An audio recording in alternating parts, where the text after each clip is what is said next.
Welcome back, ladies and gentlemen. Shedding light on this story, Dr. Hegazy, now 3 days of conflict between both sides, the Israeli and Palestinian sides. Now, Egypt was able to broker the ceasefire deal swiftly in a very short period of time. How would you see the success of the Egyptian mediation between both sides, and how was the Egyptian diplomacy able to do that in such a short period of time in a very critical situation? Absolutely, absolutely. No, it is a very positive development, I think, in the overall history of the conflict. So much has been said about the deterioration of the Egyptian role, that the Palestinian problem is not anymore central to Egypt, and all of this comes absolutely to nothing now when we see how important it is, the role of Egypt, how important the subject itself to Egypt and Egypt's politics and diplomacy. So really, it is the acts that speak volumes rather than just words and criticism by so many people who do nothing for the Palestinians. At least we're doing something. We were able to broker this deal, as you said, in almost immediately after it arose. Last time we lost 260 lives. Yes. Very obviously, even one life is too much, right? We offer our condolences to the 44 people the families of the 44 people who lost their lives on the Palestinian side. Absolutely, we wish that this didn't happen, but at least we were able to stop it, and stop it effectively, almost after allowing a day or two. But the third day, the ceasefire was announced. So it is a success story. It shows how Egypt can help, especially now with the stability of Egypt, the leadership. This is something that the Arabs need. They need the big brother, the leader of the region to step up and to be able to resolve these big issues. So I am absolutely happy for this, and I think we can build on it to end at least the suffering of the people in Gaza. As you know, their living conditions are really horrible, and the lack of power, as you say, they're only, even in very good circumstances, they're only getting 16 hours of power, right? Of electricity every day. This is something that now a normal person, does not accept. So hopefully we can build on this.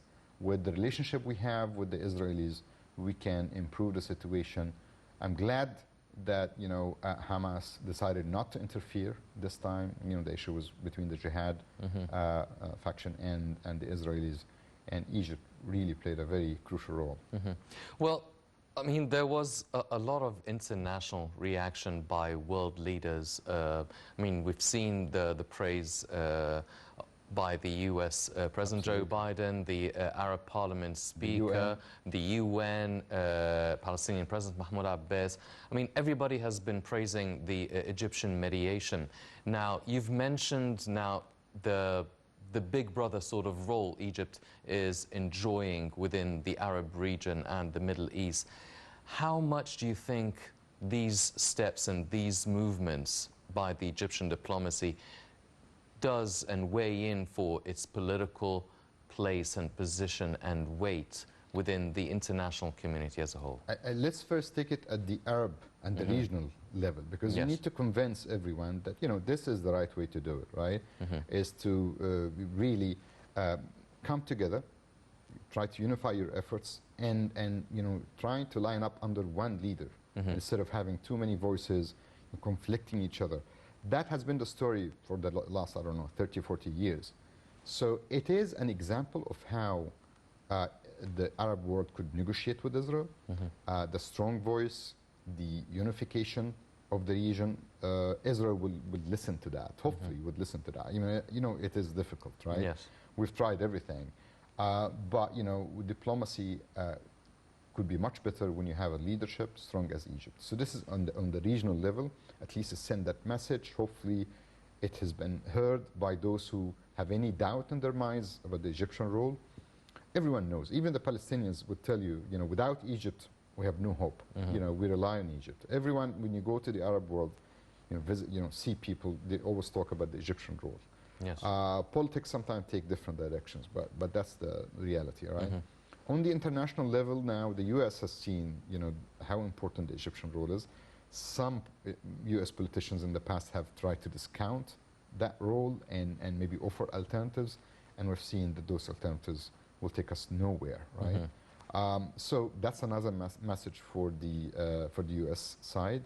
The UN, obviously the UN, yes, it's very diplomatic and everything, but to me, the most important thing is the reaction of the US, the reaction of Russia, the Chinese when they see that. We should build on this, in my opinion. I think Egypt should take advantage of this situation. The Palestinians should as well. The Israelis, I think they have an interest in developing this further. They see that, you know, we were able to negotiate with too tough, you know, a very tough side on the Palestinian side, right? The jihad, you know, the extremists of the extremists, and then, you know, the Israel is always difficult to, you know, deal with them. So we're able to broker this deal, as you said. It shows everyone that we, you know, could build on it. We should learn from this story, and hopefully, you know, we push it a little bit further than just, you know, resolving, you know, getting a ceasefire. Hopefully we have a permanent ceasefire. And even the Israelis, as you said in your report, said, you know, if things, you know, can calm down a little bit for, you know, a little bit further, we can move into something more permanent. Yes. Well, we've seen the Israeli aircraft pummeling a lot of sites within the Gaza Strip. Now, also, there's been a really tough humanitarian issues taking place there. You've mentioned the power shortages. I mean, 16 hours a day now with the fuel shortages and the power shortages. It even reached 8 hours a day, and Egypt has been quick to send its own fuel and its own energy to the Gaza enclave, along with a lot of humanitarian aid. Now, it shows that Egypt is not only talking between both sides and talking to both sides and trying to broker a ceasefire, but actually actively trying to make a difference on the ground. Absolutely. How much do you think this will really solidify its political and diplomatic weight, especially in this decades-long dispute between both sides? Now, it is, I don't know, you know, if you could remind me, but it was the first time that Egypt actually invested in Gaza and reconstructing, you know, buildings and towns that have been demolished completely in the last $500 million. Right? In a time where Egypt really needs every dollar, right? Yes. This speaks volume about, you know, what do we think as Egyptians about Palestinians and Palestine? It's in the heart of the Egyptian diplomacy, Egyptian politics, even Egyptian life. So I'm with you that, you know, it is a tough time. Egypt has already done things on the ground, but it makes it also to Israel, it makes it closer to us, you know, situation that we have invested in Gaza. So Israeli actions, not only touching, you know, the Palestinians, but also indirectly touching us, because, you know, we have spent that money to rebuild those towns, and now you're destroying them, or you want to destroy them. So that, you know, that's why maybe that explains how this time our interaction or our reaction was quicker, right? Because now we've got something invested in Gaza, and it makes it more personal to us, right? Yes. And hopefully the Israelis get this message. You can't, you know, have your cake and eat it at the same time. You can't, you know, on one hand, do these things to the Palestinians, and on the other hand, ask us to, you know, normalize politics with you and, you know, play, you know, soft with you and all these things, and, you know, be happy with you, right? Our people won't accept this, and we can't sell it to our people. So obviously, you've got to show us that we have something in compensation. We have something in return to this, you know, so-called normalization. Normalization doesn't mean that, you know, we say something in the morning and we do the opposite at night. Yes. Well, 500, I mean, that's $500 million of Egyptian investment in the Gaza Strip. So it makes it even much more personal for Egypt. Now, do you think that maybe this is one step where maybe we can find some sort of a lasting political diplomatic solution within for this conflict? Do you think that maybe now things can take a different sort of turn? The conversations, the dialogues, the mediations, the negotiations can have a different tone to it? You know, Hani, it is difficult to, you know, to bring all these, you know, a lot of factors need to come together, right? This is just one element, which is the escalation on the ground in the middle of a conflict, you know, and firing on both sides. You know, we obviously take the side of the Palestinians. We don't think of them as equal sides. You know, we always stand and support our, you know, Palestinian brothers. But it is only one small element of the big conflict. Yes. All the other factors are not always in our hands as Egyptians. You know, the U.S. and that's, I said, you know, as I said, the U.S. reacted very well. Immediately they commended Egypt for what we did. I think they realized, because they've been in different administrations kind of somehow discounting our role and our value, and they used, you know, other languages that we were not used to. Now maybe they get the message. Also how the Israelis themselves react to this. You know, they change governments all the time. You know, this is a new government. You know, it's not even a stable government. In order to resolve the big issue, you need a strong Israeli government, and you need leadership and support from the people, from the Israelis themselves, that they really want peace. Okay, so this is one factor. You need the U.S. to be determined about that, unlike, you know, the previous administration, where, you know, they were siding completely with the Israelis against the Arabs.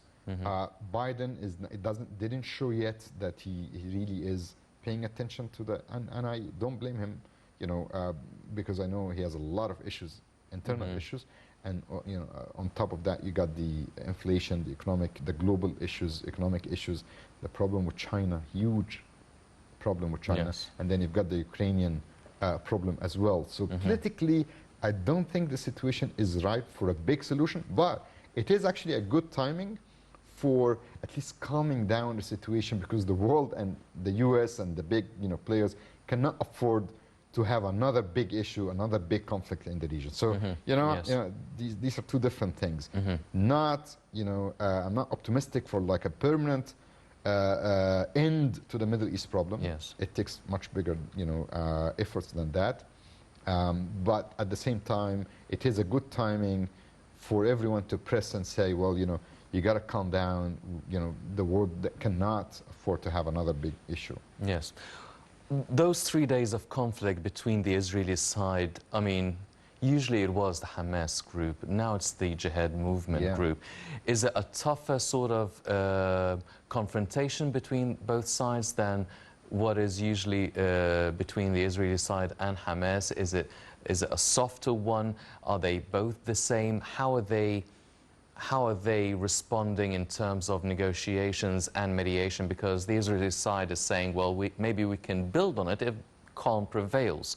So how different is it now, the Jihad movement, from the Hamas faction in terms of resolving the conflict? My analysis is a bit easier than the Hamas, because obviously Jihad is not Hamas. You know, it doesn't have the popularity of Hamas. Hamas controls Gaza, right? We know that. So Jihad is, you know, as a small player or a smaller player in Gaza than Hamas. So and also they didn't have the support of Hamas. So Hamas didn't follow through, right? So these two elements, I think, made the Egyptians able to at least negotiate, you know, the deal quicker, in a quicker way than last time. Last time was Hamas, right? And it was, you know, all over, you know. So we got a tougher deal to broker than this time. So I think these two elements makes it a bit easier. Although, on the other hand, jihadists or the Jihad faction a little bit more, you know, naive politically than Hamas, right? And that naivete makes it a bit difficult sometimes, because they don't always, you know, take into consideration all the political elements. They're not as savvy as Hamas, for example, in making, you know, political analysis and making sensitive decisions. You know, so the Egyptians had to play with all these elements. Yes. Well, do you think that this naivety would actually make sure that the calm and the truce and the ceasefire last, or do you think it makes it very unpredictable and fragile? I think it is fragile because of that third element that you mentioned. I think it makes it a bit fragile, and that's why we need also to keep talking to all the sides, even Hamas, because Hamas plays an important role. We don't want Hamas to, come into the picture. And by keeping this neutrality, I think it will play a role in convincing the jihad side to calm things down. But at the same time, the Israelis have to fulfill their promises, right? They said, they will allow the fuel to come in. They demolished the power plant, right? Yes. Which caused this problem. So they need to, whatever they promised to Egypt that they will do once the jihadists stay calm, they need to do that, need to honor their word. So every side has something to do, and Egyptians also will continue to do, their, behind the scene negotiations and talking to make sure this lasts a little bit longer. Yes. Well, ladies and gentlemen, this is about today's main story, the ceasefire between the Israelis and the jihad movement in Palestine. Hopefully, calm will prevail, and hopefully it is, more negotiations and better development being built on for the next near future. Now, ladies and gentlemen, for the National Alliance for Development work, President Al-Sisi ordered an additional 1 billion Egyptian pounds of the state's money to be directed and injected for the National Alliance. Let's check out this report and we'll be right back.